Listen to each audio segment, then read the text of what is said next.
Assalamu alaikum girls. Today our topic is volatility of investment. Volatility होता है changings आना, fluctuations आना, ठीक है। आपने एग्रीगेट डिमांड देखा, एग्रीगेट डिमांड आपके जब भी आपने केन्स वगैरह का पढ़ा, ठीक है, वो बेसिक आपके 2 सेक्टर इकॉनमी और 3 सेक्टर इकॉनमी में हमने देखा कि वो डिपेंड कर रही है आपकी कंजप्शन प्लस इन्वेस्टमेंट पे, ठीक है। और अगर 3 सेक्टर में है तो कंजप्शन, इन्वेस्टमेंट और गवर्नमेंट एक्सपेंडिचर। अब अगर कंजप्शन एक्सपेंडिचर को देखो तो वो तकरीबन सेम रहते हैं, मोर और लेस जो है वो स्टेबल रहते हैं, उनसे इतना इफेक्ट नहीं होता। और अगर गवर्नमेंट एक्सपेंडिचर्स को देखो तो वो भी उनकी मैग्नीट्यूड भी जो है वो कम से कम होती है, उनसे भी इतना इफेक्ट नहीं होता।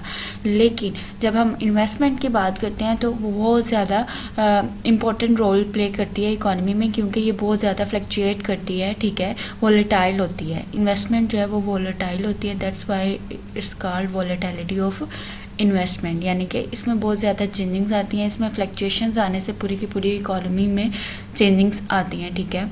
अगर आपकी इन्वेस्टमेंट होगी डेफिशिएंसी में हो जा रही होगी तो इकॉनमी आपकी डिप्रेशन में जाएगी, ठीक है। और अगर इन्वेस्टमेंट बहुत ज़्यादा है और इससे क्या होगा कि एक्सेस डिमांड होगी, डिमांड बहुत ज़्यादा बढ़ेगी और इकॉनमी में इन्फ्लेशन बढ़ेगी, ठीक है।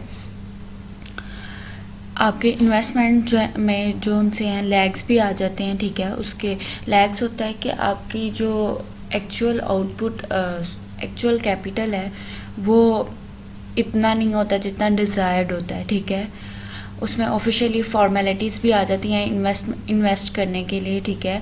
कैपिटल गुड्स की अवेलेबिलिटी है कि नहीं है, वो अवेलेबल हैं कि नहीं है, ठीक है। पावर सप्लाई और रॉ मटेरियल, ये सारा कुछ होना चाहिए इन्वेस्टमेंट के लिए, ठीक है। और इनमें अगर चेंजेस आएंगी तो ऑब्वियसली आपकी इन्वेस्टमेंट जो है वो चेंज होगी, ठीक है। उसके बाद है आपका इन्वेस्टमेंट बाय पब्लिक सेक्टर।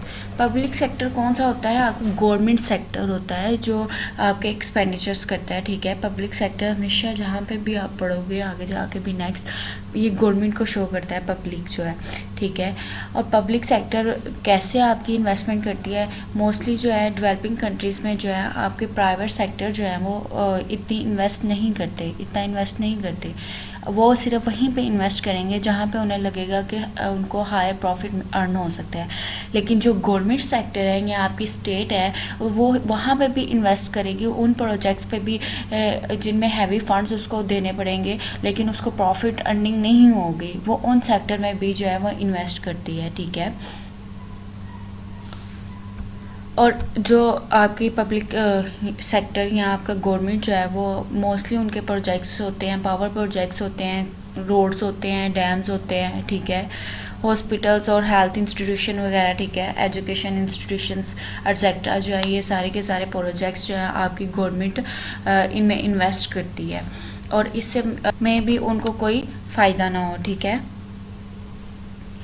लेकिन पब्लिक सेक्टर आपकी जो है वो इन्वेस्ट तो करती है, लेकिन इसमें आपका रेड टेपिज्म आ जाता है, ठीक है। रेड टेपिज्म होता है कि बहुत ज़्यादा पेपर वर्क होता है, लाइसेंस वगैरह लेने होते हैं, सिग्नेचर वगैरह करवाने होते हैं ब्यूरोक्रेट्स वगैरह से, तो ये बहुत ज़्यादा जो है वो लेंथी प्रोसीजर हो जाता है, ठीक है, जिससे करप्शन भी इंक्रीज़ होती है। ऑफिशियली फॉर्मेलिटीज़ आ जाती हैं, स्टेट मोनोपलीज आ जाती हैं, सॉरी, इन्फीरियर प्रोडक्ट्स होती हैं, मींस कि चीप प्रोडक्ट होती हैं और इनएफिशिएंसी और करप्शन होती है। इन सब जो इन्वेस्टमेंट होती है पब्लिक सेक्टर की तरफ से, इसी वजह से जो है रिच कंट्रीज़ में पब्लिक सेक्टर को ना रिस्ट्रिक्ट किया जाता है, सिवाय लॉ एंड ऑर्डर के वो कुछ भी जो है इतना रोल प्ले नहीं करती गवर्नमेंट। जैसे आपके क्लासिकल व्यूज़ के अकॉर्डिंग आपकी गवर्नमेंट जो है वो इतना रोल प्ले नहीं करती, लेकिन केन्स के अकॉर्डिंग गवर्नमेंट जो है वो रिस्ट्रिक्ट नहीं होती, उसकी वजह से आपकी इकोनॉमिक एक्टिविटीज़ जो है वो चेंज होती हैं, ठीक है। उसके बाद आ जाता है आपका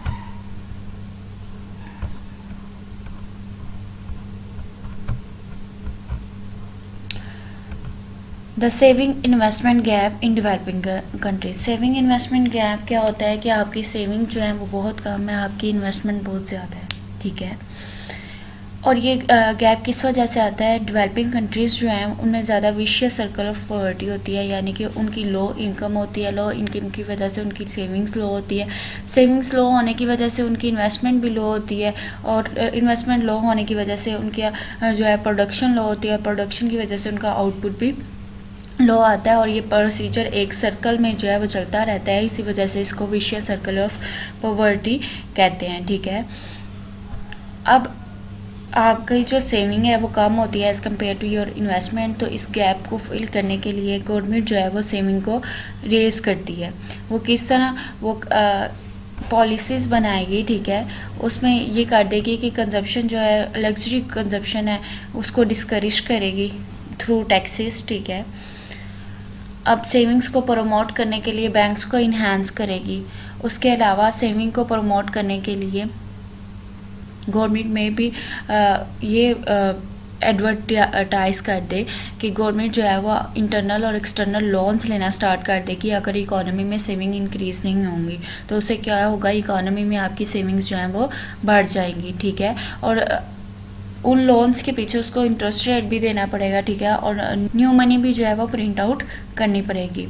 ठीक है, और उसके अलावा ऐसा भी हो सकता है कि आपकी जो सेविंग है वो ज़्यादा हो जाए आपकी इन्वेस्टमेंट से, इसको भी इन्वेस्टमेंट सेविंग इन्वेस्टमेंट गैप कहते हैं। और इस केस में क्या होगा कि जो सेविंग है वो किस तरह, किस फॉर्म में होगी, आपकी होर्डेड मनी, यानी कि जो लोगों ने मनी अपने पास रखी हुई है, ऑर्नामेंट्स की यानी कि रिवॉर्ड्स जो होते हैं, gold and pieces of lands etcetera.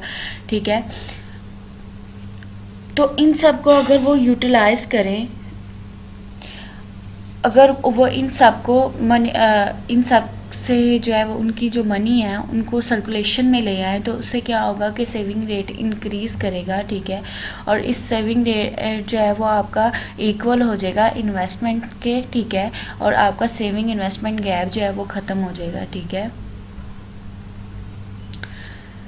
अब उन्होंने उसके अलावा कहा हुआ है कि अगर आपकी प्रोडक्टिव सेविंग इंक्रीज़ हो जाए, गवर्नमेंट जो डिपेंडेंस है कम हो जाए आपके इंटरनल और एक्सटर्नल लोन्स पे, तो उससे भी क्या होगा, आपका सेविंग और सेविंग इन्वेस्टमेंट गैप जो है डेवलपिंग कंट्रीज़ में कम हो जाएगा। ठीक है, उसके अलावा आपका इन्वेस्टमेंट लैग्स क्या होते हैं, इन्वेस्टमेंट लैग्स जब भी आपका डिज़ायर स्टॉक ऑफ कैपिटल जो है वो एक्चुअल स्टॉक ऑफ कैपिटल से कम होता है।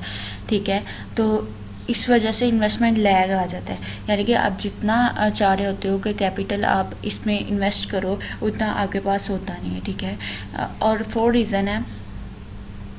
ठीक है, indivisible of machines and plant, sometimes जो है वो डिमांड इंक्रीज़ करती है, और वो डिमांड के इंक्रीज़ होने से आउटपुट का इंक्रीज़ होना भी ज़रूरी होता है। फर्म्स जो है आउटपुट इंक्रीज़ करना चाहते हैं, उनके पास जितनी कैपेसिटी है वो फुली यूटिलाइज़ कर रहे हैं मशीन से, लेकिन वो उतना आउटपुट नहीं दे रही। ठीक है, और उनका डिज़ायर स्टॉक ऑफ कैपिटल जो है वो ज़्यादा है उनके एक्चुअल कैपिटल स्टॉक से, और वो अपनी इन्वेस्टमेंट को नहीं बढ़ा सकते to meet the desire stock of capital, क्योंकि उनके पास जो मशीनरी है उसके वो फुली यूटिलाइज़ करने के बावजूद भी उतना आउटपुट जो है वो नहीं दे रही। और अगर वो और ज़्यादा मशीनरी या बिग साइज़ मशीनरी परचेज़ करेंगे तो उस पर भी बहुत ज़्यादा जो है वो टाइम कंज्यूमिंग होगा। ठीक है, उसके बाद fall in the user cost of machine में भी जो उसकी कॉस्ट है मशीन की या कैपिटल जो यूज़ कर रहा है फर्म या कंपनी इंडस्ट्रीज़ वगैरह,